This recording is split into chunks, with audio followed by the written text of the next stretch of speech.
Saludos amigas y amigos de Asegure su Salud. Qué bueno, como siempre, tenerles aquí con nosotros para llevarles otro programa cargado de contenido, de interés, de todo aquello que tenga que ver con la salud, especialmente el mundo de la medicina, sus novedades, sus descubrimientos, sus cambios, ¿verdad? Y todo lo que usted necesite saber, estar al día con lo que ocurre en este importante mundo de la medicina, que es lo que nos ayuda a mantener nuestra salud. Por supuesto, también la seguridad social, sobre todo en su pilar más importante, que precisamente es la salud. Hoy, al inicio de nuestro programa, pues nos vemos en la triste necesidad de externar nuestro pésame, nuestras sentidas condolencias a la licenciada Myosotis Cisneros, directora administrativa de las empresas Strong Care Dominicana y promotores y consultores de salud. Para ella y para toda su familia, vaya nuestro sentido pésame por la triste, dolorosa pérdida de su padre, el señor Rafael Cisneros, ocurrido en días pasados. ¿Verdad? Es parte de la vida, caramba. Uno sabe que son cosas que tienen que pasar, pero siempre es doloroso, a pesar de ser una familia tan creyente, tan cercana a Dios, como es la familia de la señora Cisneros. Un abrazo solidario de nuestra parte y de todo el equipo de Asegure su Salud para doña Myosotis y toda su familia en este triste, doloroso momento que están atravesando por esa sentida pérdida.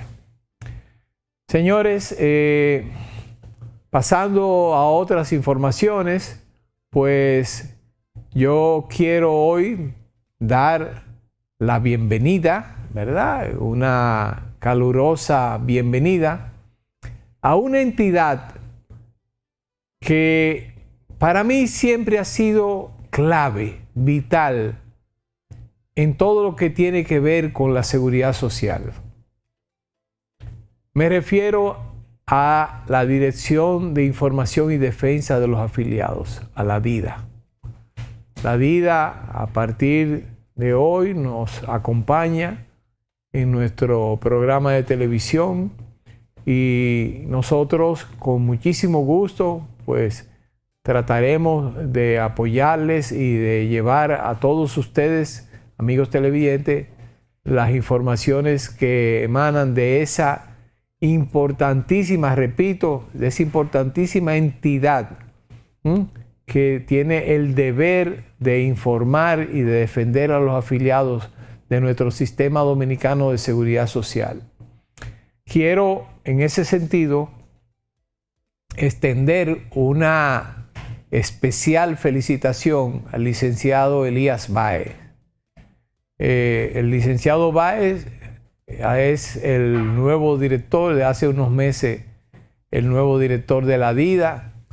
Y la verdad es que cuando el licenciado Báez llegó ahí, muchos de los que tenemos muchos años bregando con esta seguridad social, nos preguntábamos, bueno, el licenciado Báez dicen que es un gran diputado, pero sale de una diputación para ocupar un cargo en la DIDA, una persona que él no estaba metido en la seguridad social.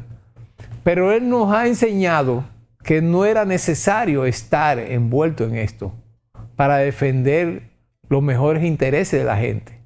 Por eso yo lo felicito, porque ha tomado medidas increíblemente populares, dinámicas y que realmente favorecen a los afiliados del sistema. Cosas que no se habían hecho en tantos años, no se habían hecho y se podían hacer sin necesidad de invertir recursos, ni mucho menos, solamente con inteligencia y con buena disposición. Pues así tenemos una vida ahora proactiva, incluso con un servicio telefónico de 24/7 para ayudar a los afiliados, para responderle ante cualquier situación urgente que se le presente, inclusive como sucede muchas veces en horas de la madrugada en cualquier centro médico, lo que sea. Usted tiene la opción de llamar a un teléfono que ya más adelante lo pondremos después en pantalla para ustedes, para usted externar su queja o su inquietud o pedir la ayuda que necesite para poder solventar cualquier situación relacionada con su seguro de salud o con su seguro de supervivencia. Así que vayan nuestras felicitaciones, reitero, al licenciado Elías Báez, director de la DIDA, y a todo su equipo de trabajo que están haciendo, bueno, pues un trabajo maravilloso al frente de la DIDA para beneficio de todo nuestro pueblo, que eso es lo más importante. Hacer valer esas siglas de la DIDA, Dirección de Información y Defensa de los Afiliados. Así que sean bienvenidos y cuenten con nuestro apoyo pleno para esa valiosa función que ustedes ejercen. Otra cosa que hoy queremos resaltar, por otro lado, es que el señor presidente tuvo su semanal brevemente el pasado lunes. Siempre la mencionamos, ¿verdad? Aquí porque de alguna forma u otra como que siempre hay un toquecito para lo que es el sector salud. Pero en este caso no fue así. Fue una semanal muy, diríamos, muy breve, corta, porque el señor presidente salía de viaje para Estados Unidos, para la ciudad de Nueva York, a participar en la Asamblea Anual de las Naciones Unidas. Una asamblea que se caracteriza por un encuentro de presidentes de diferentes países. Y según la información que tenemos, y que el señor presidente también la informó, pues tiene pautado algunos encuentros importantísimos, reuniones con figuras clave, el presidente de las Naciones Unidas, el que dirige las Naciones Unidas, Guterres. Tiene, creo que también un encuentro, si mal no me equivoco, con el presidente Trump y con otros presidentes también latinoamericanos.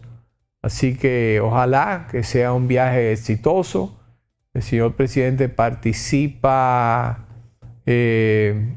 bueno, creo que hoy tenía su discurso, todavía no hemos tenido oportunidad de escucharlo, ya lo oiremos más tarde, pero hoy tenía su exposición en la Asamblea General de las Naciones Unidas. Así que vayan también nuestros mejores deseos con el señor presidente. Miren, por otro lado, en el día de ayer, y estando el presidente, ¿verdad?, como ya les dije, en Estados Unidos, en la Asamblea, sin embargo, el Consejo de Ministros del Gobierno aprobó el proyecto de ley presupuestaria para este próximo año 2026. Tiene muchas cosas interesantes. Es un presupuesto, yo no sé si es un presupuesto récord, son muchísimos cuartos, más de 1.700 billones de pesos. Eso yo se lo voy a dejar a los economistas. Lo que yo quiero resaltar es que en el presupuesto se incluyen algunas partidas interesantes. Por ejemplo, hay más de 94.000 millones de pesos dedicados a la seguridad social, a cumplir con todos los compromisos del Estado con la seguridad social. Esto es importante que esté debidamente establecido en el presupuesto y es una cifra que garantiza, ¿verdad?, pues una adecuada prestación de servicios en todas las entidades que representan al gobierno, al Estado, en nuestra seguridad social. Por otro lado, y no menos importante también, está contemplado en el presupuesto, en ese presupuesto, importantes remodelaciones de varios centros hospitalarios, entre ellos el José María Cabral Ibáez de Santiago. Vimos una partida también importante que nos llenó de alegría, y es la de la ciudad sanitaria, ¿verdad? Luis Aybar. Digo esto porque ustedes saben que esa ciudad sanitaria la dirige el doctor José Joaquín Puello, con quien nos une fuerte lazo de amistad, un ejemplo de la medicina en nuestro país. Y ojalá que con esto se pueda completar de una vez por todas el proyecto de la ciudad sanitaria. Así que nuestras congratulaciones al gobierno, ¿verdad?, por esta decisión también. Y hoy no podemos dejar de hablar de algo que se celebró el pasado domingo, que fue el Día Mundial del Alzheimer. Sí, esta enfermedad que sigue avanzando y que se multiplicará en los próximos años, ¿verdad? Pero tenemos que conocer algunos detalles importantes de esta enfermedad. Hemos hablado en otras oportunidades de la misma, pero hoy, celebrando precisamente ese Día Mundial, pues nuestro querido doctor Porfirio Cabral, en su popular segmento Kit de Emergencia, nos va a hablar sobre la enfermedad de Alzheimer. Y esto será cuando volvamos en breve segundo de cumplir con unos importantes compromisos comerciales. Así que no se muevan de ahí, que retornamos en breve.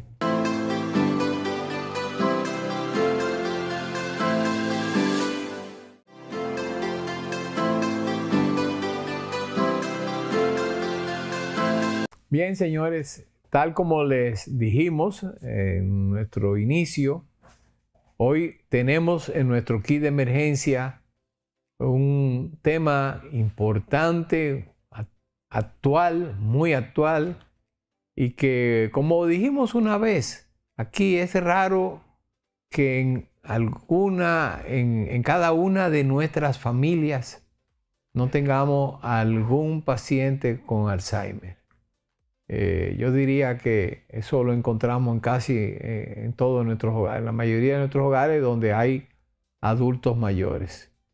Y la tendencia es a seguir aumentando. Pero vamos a ver qué nos tiene hoy nuestro querido doctor Porfirio Cabral, cariñosamente Pochi, para conversar con nosotros y darnos luz sobre esta penosa enfermedad, yo diría. Pochi, buenas noches. ¿Cómo anda la cosa? Bien, ¿Todo bien? ¿Y tú, hermano querido, cómo estás? Todo tirando mezcla. Mira lo que te voy a decir. Por ejemplo, el día 21 de este mes se celebra a nivel mundial. El domingo se celebró. El Día Mundial del Alzheimer.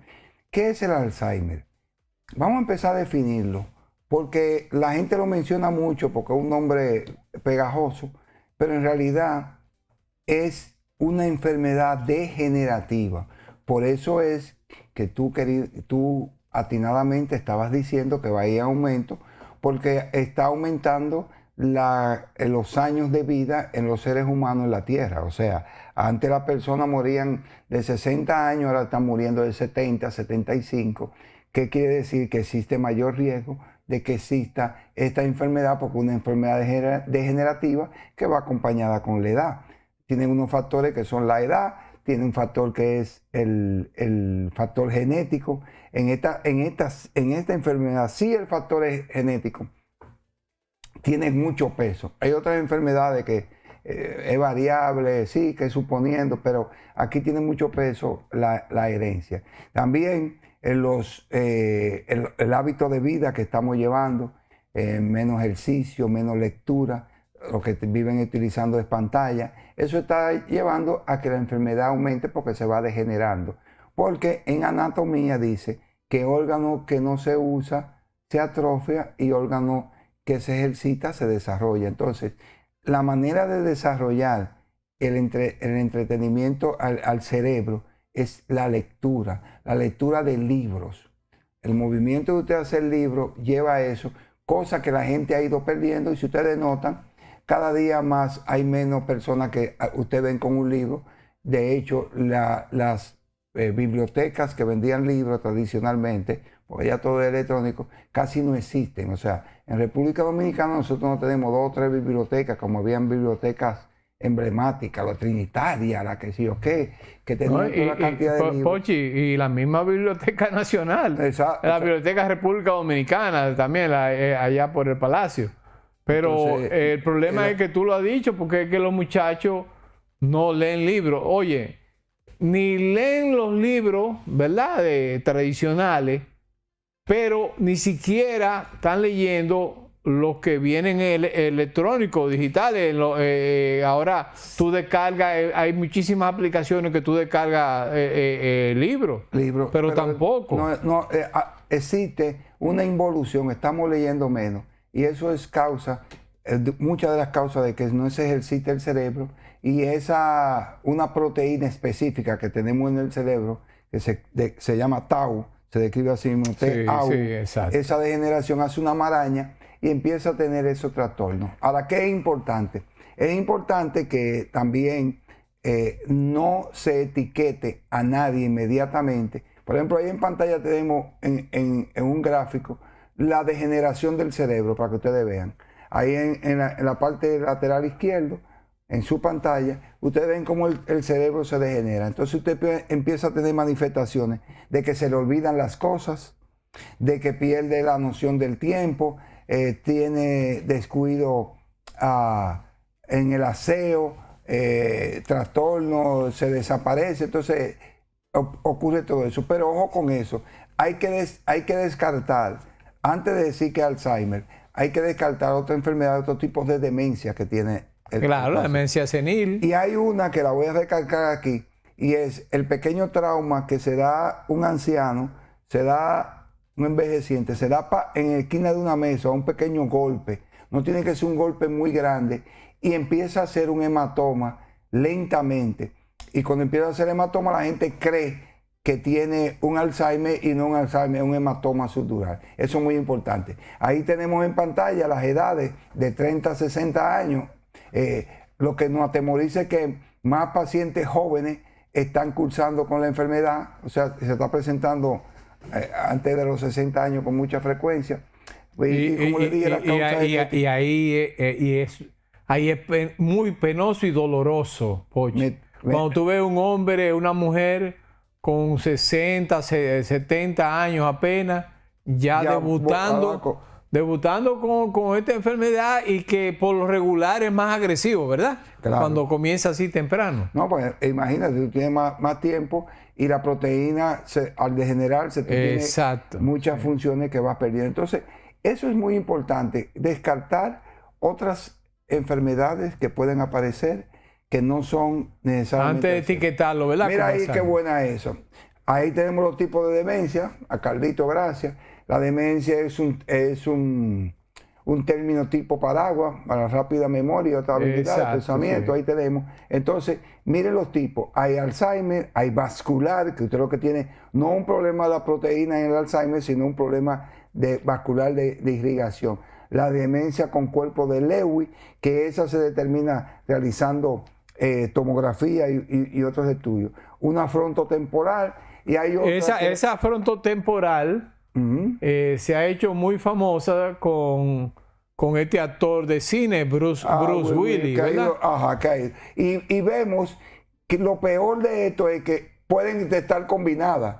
O sea, tú puedes tener de la cantidad que tenemos ahí, tú la puedes tener combinada. Puedes tener puedes tener un tema vascular y Alzheimer. Por eso es que el diagnóstico es clave. El diagnóstico es una cosa, mira, que para ver el manejo, ¿verdad? Que se va a tener, me imagino. Exacto. Eso es crucial. Por eso que tienen que ser un buen profesional. Por ejemplo, si me dirían, ¿y qué especialista ve el Alzheimer? Principalmente los geriatras, pero también los neurólogos tienen mucha incidencia. Y ahora que se ha puesto de moda también la psiquiatría geriátrica, los psiquiatras geriatras. Vuelvo y les repito, llevan a muchos pacientes donde un psiquiatra, porque empieza a divariar, a modificar el comportamiento, pero no un problema psiquiátrico, es un problema degenerativo. Exactamente. Entonces el psiquiatra descarta si es degenerativo y puede dar, porque míralo ahí, el tamaño empieza a reducirse. Es típicamente, clásicamente o técnicamente que el cerebro se te encoge. Empieza a perder la maraña de la proteína, resulta placa y se te va poniendo pequeño. Imagínate que usted tenga una esponja y le empieza a exprimir y la esponja se va a poner pequeña. Eso mismo es lo que ocurre a nivel muy buena esa imagen, muy buena. Porque ahí vemos la neurona sana y la neurona enferma. Y va lo que va ocurriendo. Eso es lo que ocurre. Entonces eso hay que descartarlo para uno determinar que es un Alzheimer. Y fue como le dije, que no sea un hematoma subdural o otro tipo de demencia. Eso es muy importante. Luego, míralo ahí. Entonces, si vemos en ese cuadro, está enfermedad de Pick, tenemos demencia por cuerpo de Lewy, la que vemos anterior, demencia vascular, demencia, enfermedad de Parkinson, que hay, tú ves, puede relacionar con el Parkinson.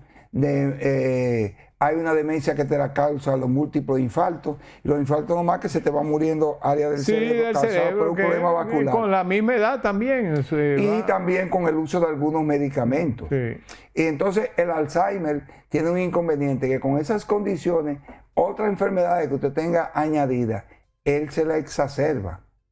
Si usted tiene trastornos vasculares, si tiene enfermedades de hipertensión, otro tipo de enfermedades, el Alzheimer lo exacerba. O sea, que a veces tenemos que combinar curar el Alzheimer y curar también la enfermedad de base que le está dando.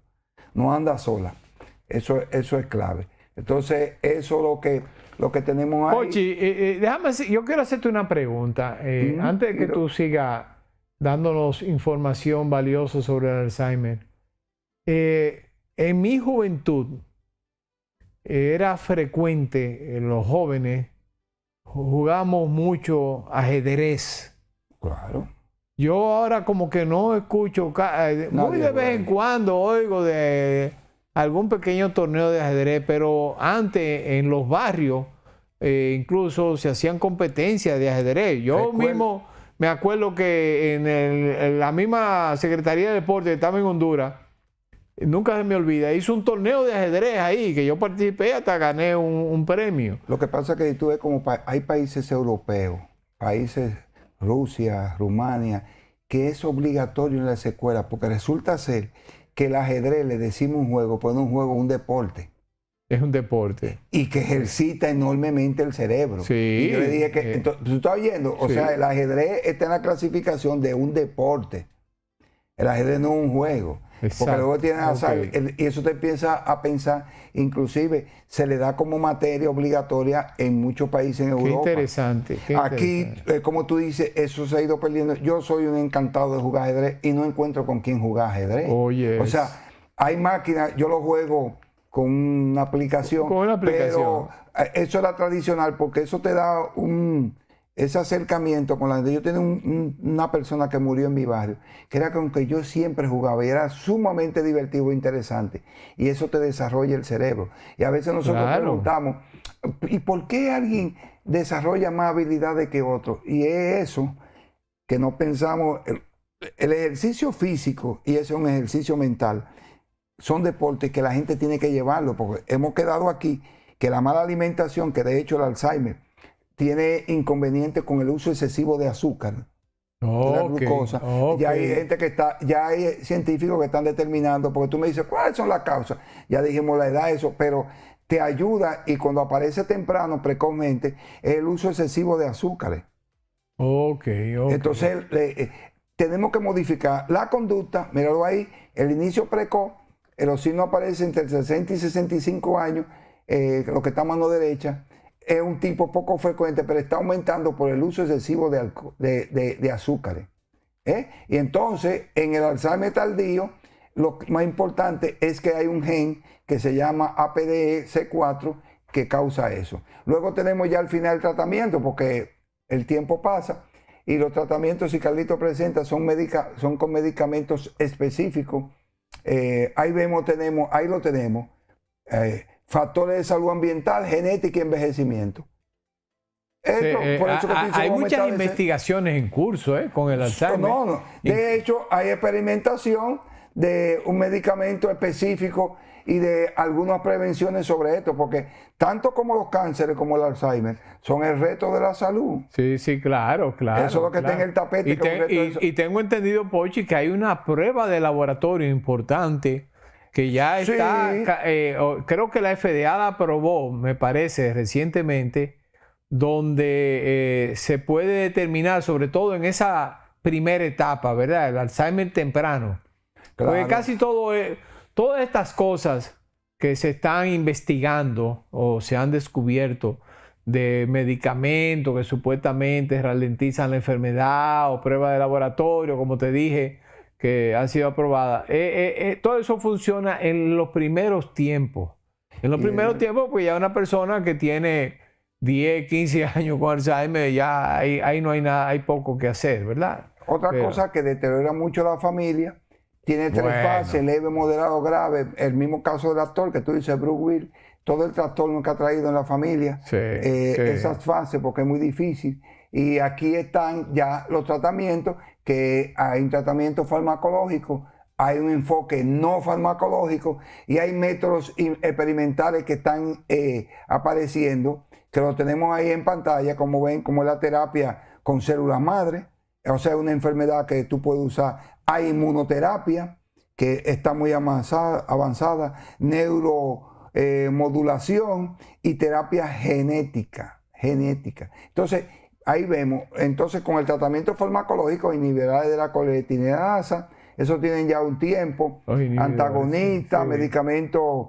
dirigidos a la amiloide. Ahí tenemos ese cuadro que las personas lo tienen que tener, y esos son los 3 enfoques que se le dan para el tratamiento para que la persona tenga. Ahí tiene más ampliado de cómo se da, cuándo, cómo y dónde, según la fase, se da un tipo de medicamento. Es un cuadro ahí que la gente lo enfoca, lo guarda y lo revisa para cuando tenga un familiar, vea los tipos de Alzheimer y el tratamiento farmacológico. Y le pueda preguntar su facultativo. Entonces, ahí tenemos inhibidor de la coletinidasa, tacrina, domoxicilo. Hay una enorme cantidad de antagonistas del receptor N-metil-D, aspartato. Entonces, ahí tenemos, esos son los tratamientos farmacológicos que existen dentro de enfermedad. No, la verdad es que es un tema apasionante. Como y amplio, porque se aplica a todo.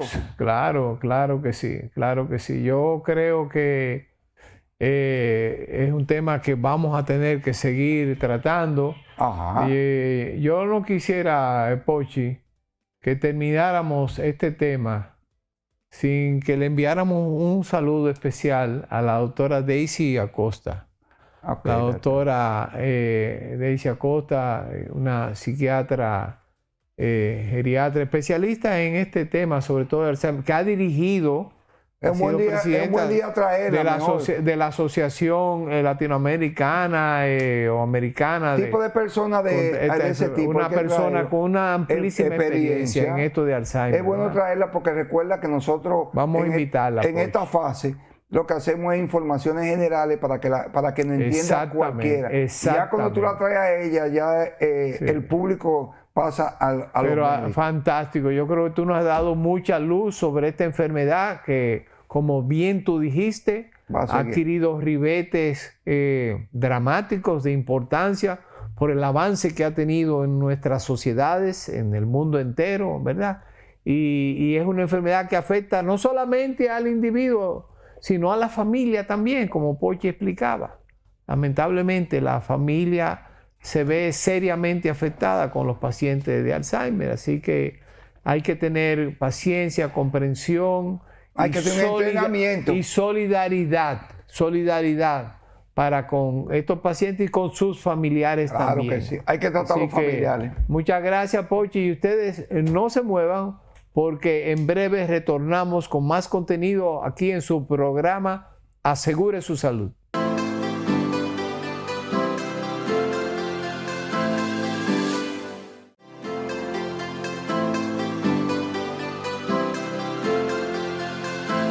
Señores, miren, este es un temita breve, pero importante que nuestro programa no puede pasar por alto.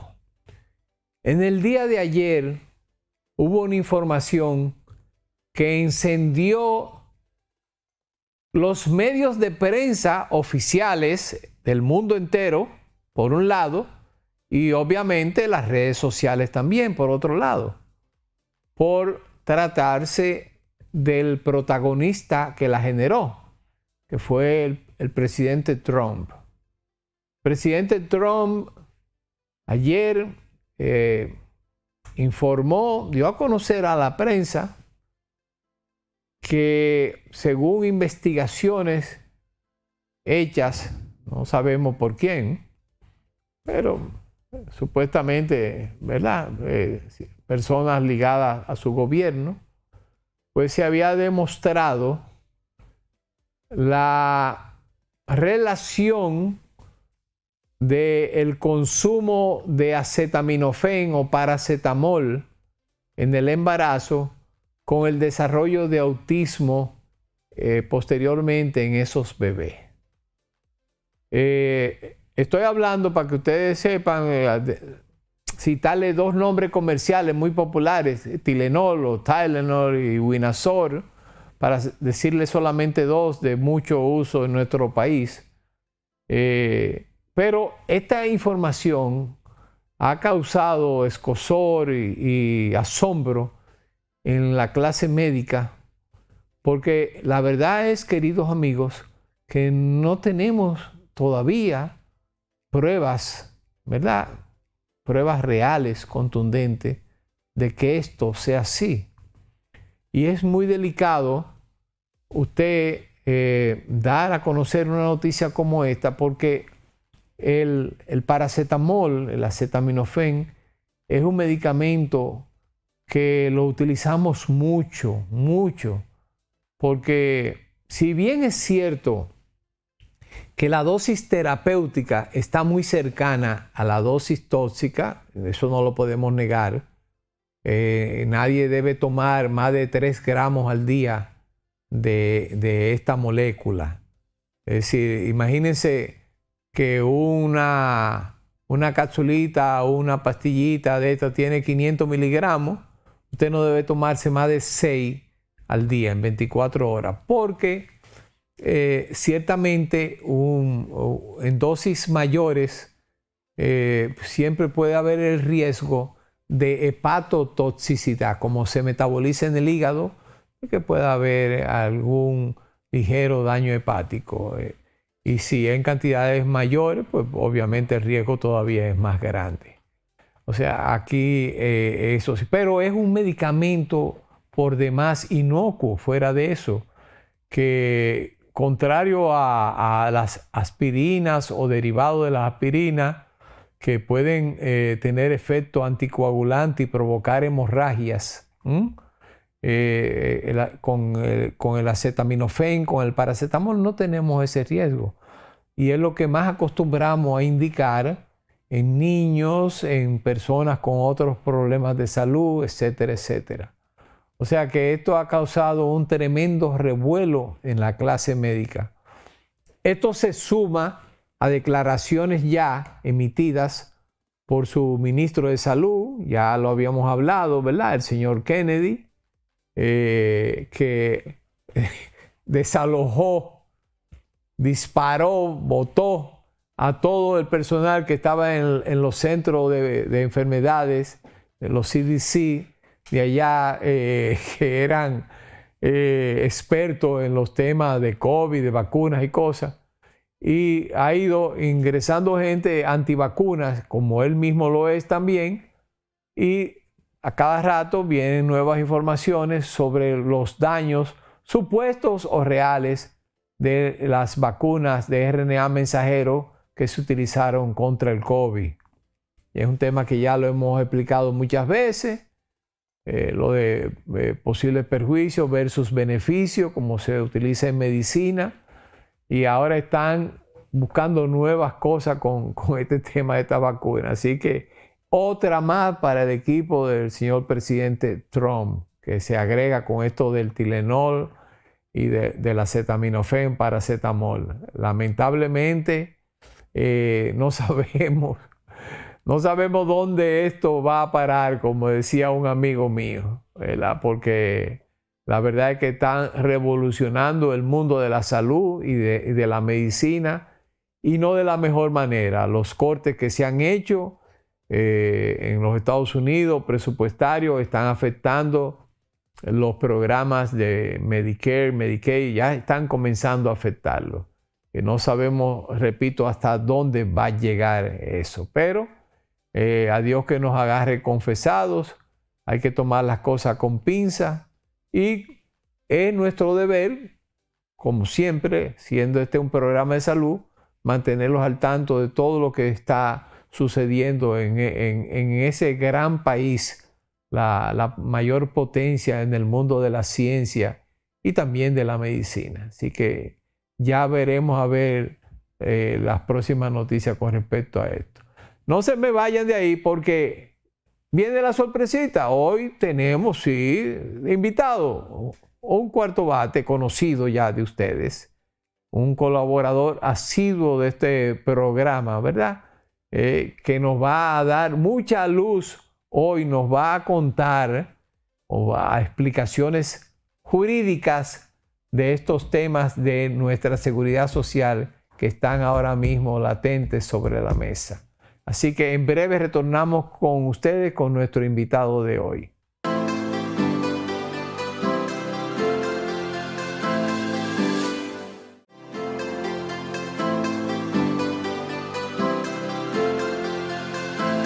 Bien, yo sé que ustedes se orejearon de una vez que era nuestro invitado de hoy. Sí, el mismo cuarto bate que ya ustedes conocen, especialista en todo el marco jurídico de nuestra seguridad social. Demos la bienvenida a nuestro querido amigo, el licenciado Fran Aristide Castro. Fran, gracias. Buenas noches, como siempre. Bienvenido a tu casa, ¿verdad? Muchas gracias. Usted lo sabe. Muchas gracias. Fran, mira, para no perder mucho tiempo, porque en la televisión el tiempo es corto, quiero hacerte la pregunta que está ahora mismo caliente en estos ámbitos de nuestra seguridad social.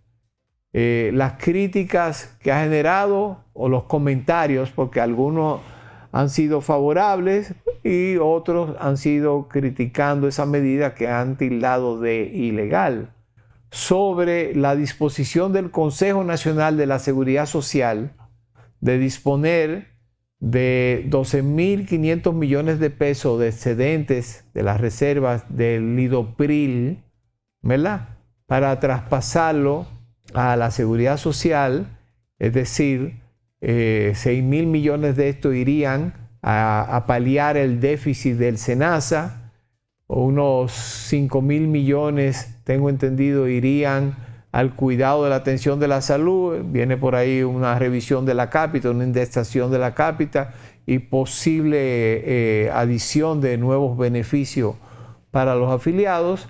Y por último, 1.500 millones que tenemos entendido irían a fortalecer los subsidios de la CISARRIL que maneja la CISARRIL, contemplados en la seguridad social. Fran, ¿qué tú nos puedes decir acerca de esta medida? ¿Es legal? ¿No es legal?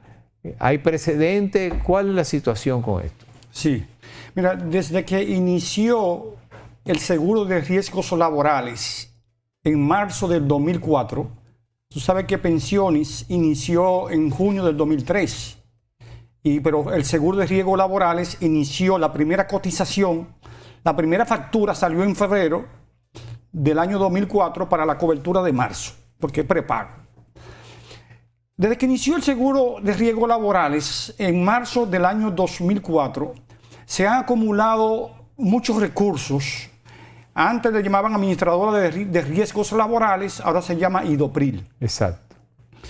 Bueno, en vista de que se han acumulado a través de los años se han acumulado muchos recursos, tú sabes que los trabajadores no cotizan para el seguro de riesgos laborales. No. Quien cotiza es el empleador. El empleador, así es. Entonces, como se han acumulado muchos recursos, los empleadores entienden que están pagando en exceso. Sí, la prima en exceso. Pero tú sabes que también se comenta de que hay un subregistro de los accidentes de trabajo y de las enfermedades profesionales. Exacto. Que muchos empleadores no notifican los accidentes de trabajo y las enfermedades profesionales. Pero bueno, Mira, en el año 2010, el Consejo Nacional de Seguridad Social aprobó la resolución 257-01 y también la 260-06, mediante las cuales aprobó la devolución a los empleadores públicos y privados por más de 10 mil millones de pesos. Mira, Wow. 6.982 millones para los empleadores del sector privado y 3.012 millones para los empleadores, para el Estado como empleador. Es una devolución. En el 2010 fue 2010. Estamos hablando de 10 mil y pico de millones. ¿Qué resulta? Luego que el Consejo aprobó esas resoluciones, la Tesorería de la Seguridad Social le entregó al gobierno central, que en ese momento lo presidía el presidente Leonel Fernández, la suma de 2 mil millones de pesos. ¿Qué resulta? Luego, el Consejo Nacional de Seguridad Social parece que entendieron que cometieron un error y derogaron mediante la resolución número 274-01, derogaron las dos resoluciones anteriores. Pero el gobierno central nunca devolvió al sistema dominicano los 2 mil millones de pesos. Bueno, en el año 2020, cuando inicia la pandemia del COVID-19, el IDOPRIL aprobó la suma de 14 mil millones de pesos de los excedentes del seguro de riesgos laborales, sí, por segunda vez ya, para 12 mil millones para el programa de protección económica de los empleados, tanto los empleados que eran cancelados y los suspendidos. Protección económica. Sí, porque había colapsado la economía. Se llama FASE. ¿Se acuerdan? Sí, los programas FASE. Exactamente. Claro. 12 mil millones. Y 2 mil millones para la detección y tratamiento del COVID. 14 mil millones. Ahora, ¿qué resulta? En el 3 meses antes, vamos a decir así, fue promulgada la ley 397-19 en septiembre, para ser exacto, el 30 de septiembre del año 2019, fue promulgada la ley 397-19, que ordenó la disolución del IDCS y creó el Instituto Dominicano de Prevención y Protección de Riesgos Laborales, IDOPRIL. ¿Qué resulta? El artículo 21 de la ley 397-19 estableció que los excedentes del seguro de riesgos laborales acumulados a la fecha de la presente ley, de esa ley, acumulados, oigan eso, acumulados a la fecha de la presente ley, podrán ser utilizados en proyectos y programas que tengan como objetivo la protección económica, social, laboral y de salud en el trabajo de las trabajadoras y trabajadores dominicanos. Repito, podrán ser utilizados en la protección, en programas y proyectos que tengan como objetivo la protección económica, social, van 2, laboral, van 3, y de salud en el trabajo de las trabajadoras y trabajadores dominicanos. ¿Qué resulta?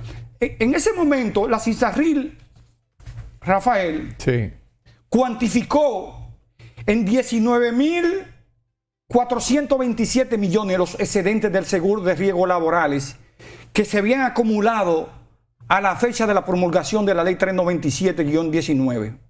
Y hace ya varios años. Exacto, 19.427 millones. ¿Qué resulta? Wow. Para el COVID se utilizaron 14 mil millones. Que harían 5 mil y pico. 5.427 millones y pico de pesos. Ahora, esos 5.400 millones, 427 millones, tal como lo establece la ley, se acumularon, estaban acumulados a la fecha de la promulgación de la ley.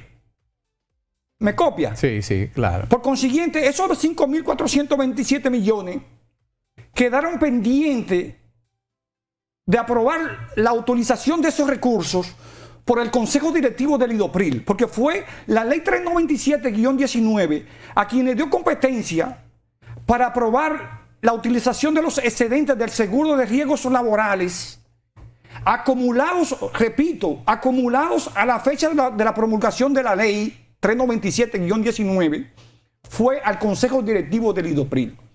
Okay. Entonces, el Consejo Directivo del IDOPRIL, como te comenté ahorita, aprobó 14.000 millones en marzo del 2020 para el programa FASE, 12.000 millones y 2.000 millones para la detección y tratamiento del COVID.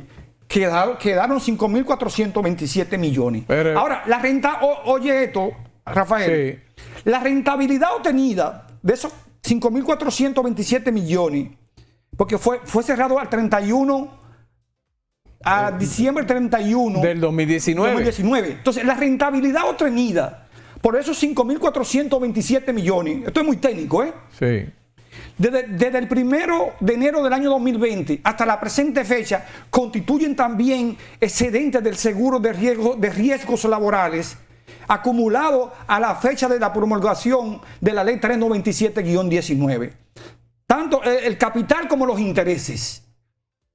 Entonces, si tú estimas, Rafael, la rentabilidad promedio hoy en día anda por un 10%.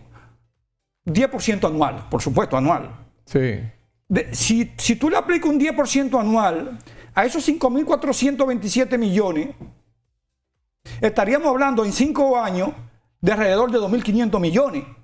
Es decir, se han acumulado excedentes del seguro de riesgos laborales por alrededor de 8.000 millones de pesos. En el mejor de los casos, vamos a ponerle 8.000 millones. Entonces, a mi juicio, desde el punto de vista legal, y no tengo ninguna duda al respecto, el IDOPRIL estaba facultado legalmente, en virtud del artículo 21 de la Ley 397-19, para aprobar la utilización de excedentes del seguro de riesgos laborales por alrededor de 8.000 millones. Es decir, 5.427 millones sí, más la rentabilidad obtenida desde el 1 de enero del año. Qué enfoque más interesante. Frank, aguántamelo ahí un momentico. Vamos a cumplir con unos breves compromisos con el permiso de nuestros televidentes y retornamos en breve aquí mismo donde lo dejamos.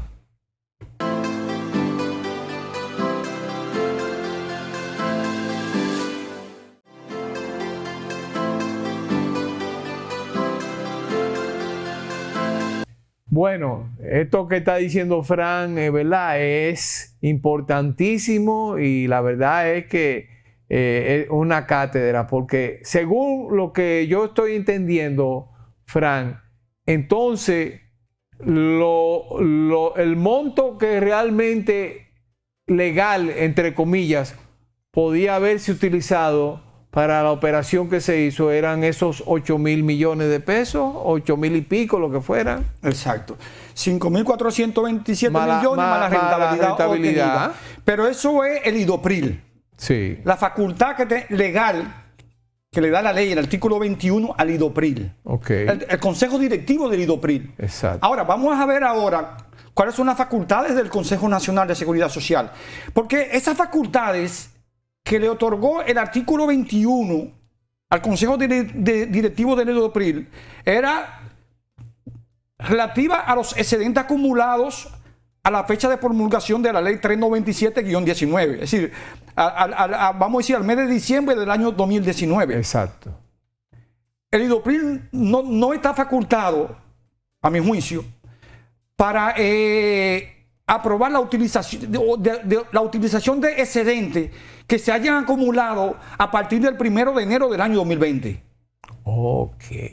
Entonces, ahora, tiene el Consejo Nacional de Seguridad Social facultad legal para aprobar los excedentes que se hayan acumulado, que se acumularon a partir del 1 de enero del año 2020? Es una pregunta muy interesante. Mira, el artículo 22 de la Ley 8701 establece que el Consejo Nacional de Seguridad Social tiene a su cargo la dirección y conducción del Sistema Dominicano de Seguridad Social. Así es, así es. Pero también tiene a su cargo velar por el equilibrio financiero del Sistema Dominicano de Seguridad Social. Un mandato legal. Exacto, velar por el equilibrio financiero. Sí. También tiene a su cargo proteger, garantizar las prestaciones a los afiliados. Pero los artículos 106 y 174 de la Ley 8701 establecen que el Estado Dominicano, a través del Consejo Nacional de Seguridad Social, tiene a su cargo velar por el adecuado funcionamiento del sistema previsional, del seguro familiar de salud y del seguro de riesgos laborales. Oigan esto, velar por el adecuado funcionamiento, pero también establece que tiene como responsabilidad el Consejo Nacional de Seguridad Social, el Estado Dominicano, a través del Consejo Nacional de Seguridad Social, de adoptar todas las acciones que sean necesarias con el objeto de garantizar las prestaciones de los afiliados. Y también establecen esos artículos, el 106 y el 174, que el Consejo Nacional de Seguridad Social es el responsable de cualquier daño causado a los afiliados por una falta de imprevisión, supervisión, control y monitoreo del Sistema Dominicano de Seguridad Social, debiendo de resarcir a los afiliados de cualquier daño que sufran. Resarcirlo. Oye esto. Sí. Entonces, a mi juicio... Es un mandato muy amplio, ¿eh? Es un mandato muy amplio. Y sobre todo, velar por el equilibrio financiero. Sí. Entonces, ¿qué significa eso, Rafael?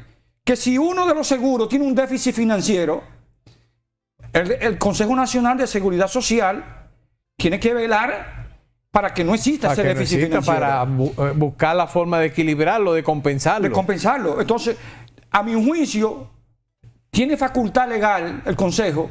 Si hay un desequilibrio financiero en el sistema, por ejemplo, el Fondo de los Subsidios, desde el año 2016, el Fondo de los Subsidios, ustedes saben que la CISARRIL tiene a su cargo el pago de los subsidios por enfermedad, maternidad y lactancia.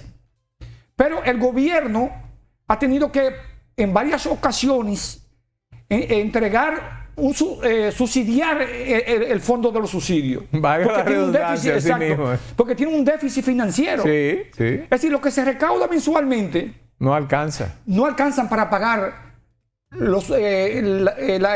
subsidio la cantidad de subsidios solicitados. Por maternidad, enfermedad y lactancia. No alcanzan. ¿Entiendes? Tú sabes que la ley establece la cotización del Seguro Familiar de Salud es 10.13, pero hay un 0.48 del recaudo, que eso es para financiar el pago de los subsidios. De los subsidios. El 0.48. Que obviamente no es suficiente. Eso lo envía todos los meses la tesorería a la CISARRIL, el 0.48 del recaudo del Seguro Familiar de Salud. Pero no es suficiente. Entonces, yo soy de opinión que si uno de los seguros tiene un déficit financiero y otro tiene un superávit, un excedente, que el Consejo, como tiene la facultad de velar por el equilibrio financiero del sistema, está facultado legalmente para hacer la transferencia de recursos. Claro, claro. Pero una pregunta, ese 0.48 que va a la CISARRIL para los subsidios, ese es un fondo que se especializa, o sea, no hay ningún riesgo de que la CISARRIL lo pueda utilizar para otros fines que no sean para los subsidios. Sería ilegal. Si lo utiliza para otro fin, eso nada más es para el pago de los subsidios por enfermedad, maternidad y lactancia. Sería ilegal. Y claro, no pueden utilizar eso para otro fin, ni mucho menos para asuntos de corrupción.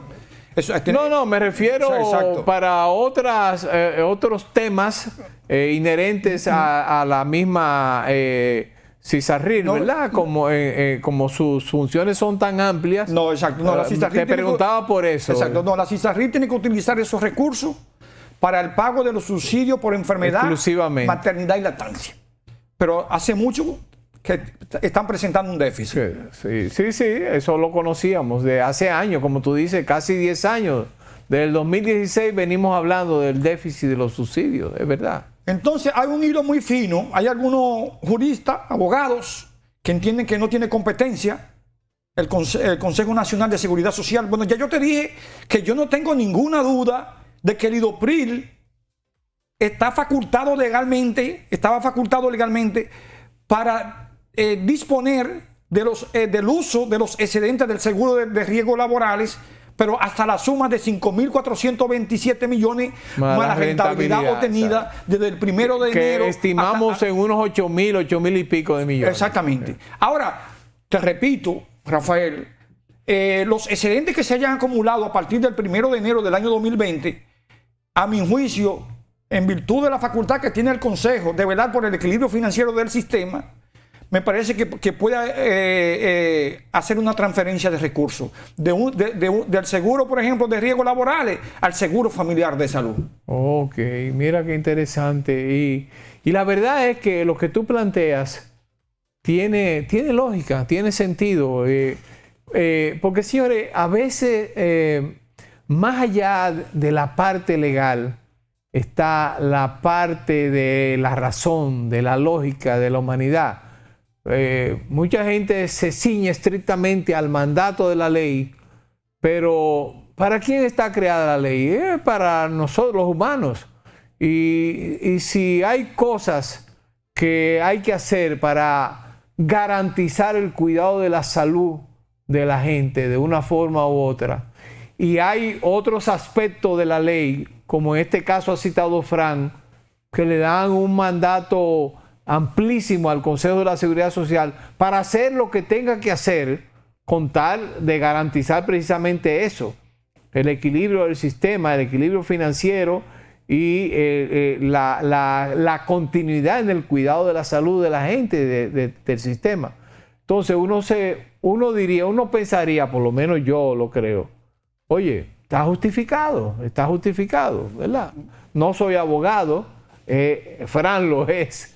Y hay, como él dice, diferencias, hay opiniones encontradas, pero yo creo que tiene sentido. Si eso va a los tribunales, los jueces son los que van a decidir. Exacto. De acuerdo a la opinión que tengan los jueces. La opinión de los jueces. Exacto, así mismo. Ajá. Eso está muy, muy interesante. Fran, y déjame preguntarte algo. La verdad es que el tema de SENASA es un tema que yo no he querido abordar mucho aquí, porque yo no quisiera, por encima de hechos indebidos o fraudulentos, lo que puedan haber incurrido personas e individuos dentro o fuera de la institución. Pero por encima de todo eso, yo creo que todos tenemos el deber de preservar a la institución, ¿verdad? Preservar su integridad y sobre todo la función tan importante que ejerce esa institución en el cuidado de la salud de la población más vulnerable. ¿Qué opinión tú tienes? Pero brevemente, sí. Fran, porque tenemos tantos temas contigo que tú vas a tener que venir la próxima semana a continuar. Pero danos que sea en este último minuto una opinión tuya sobre este tema. Sí, mira, yo he identificado dos aspectos que contribuyeron de manera significativa al déficit del Seguro Nacional de Salud de ARS SENASA, independientemente de que haya otras causas. Mira, tú sabes que el artículo 31 de la ley 8701 establece que los afiliados del régimen subsidiado recibirán los servicios de salud en los hospitales públicos.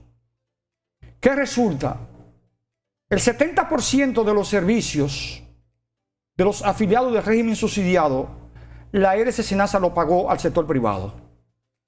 Y tú sabes, Rafael, que no es lo mismo la tarifa del sector privado que la tarifa del sector público. Pero yo tengo informaciones de que esas tarifas se negociaron muy por debajo. supuestamente. Y además está como siempre a veces en los hospitales públicos hay cosas que no se pueden Sí, eso te iba a decir. garantizar. Mira, tú sabes que tradicionalmente, durante muchos años, los servicios que no podía ofrecer los hospitales públicos, lo contrataba Aires SENASA en el sector privado, Sí, lo que no podía ofrecer. sí. Pero no la gran mayoría de los servicios, vamos a No, decirlo así. claro. Pero mira, Fran, este es un tema, la verdad, que es peliagudo, como dicen. Yo quisiera que tú me permitieras, ¿verdad?, que lo dejemos ahí, porque yo quiero continuar con este tema. Además, tenemos también que hablar sobre tu ley, sobre la ley que garantiza la atención de nuestra gente en las emergencias.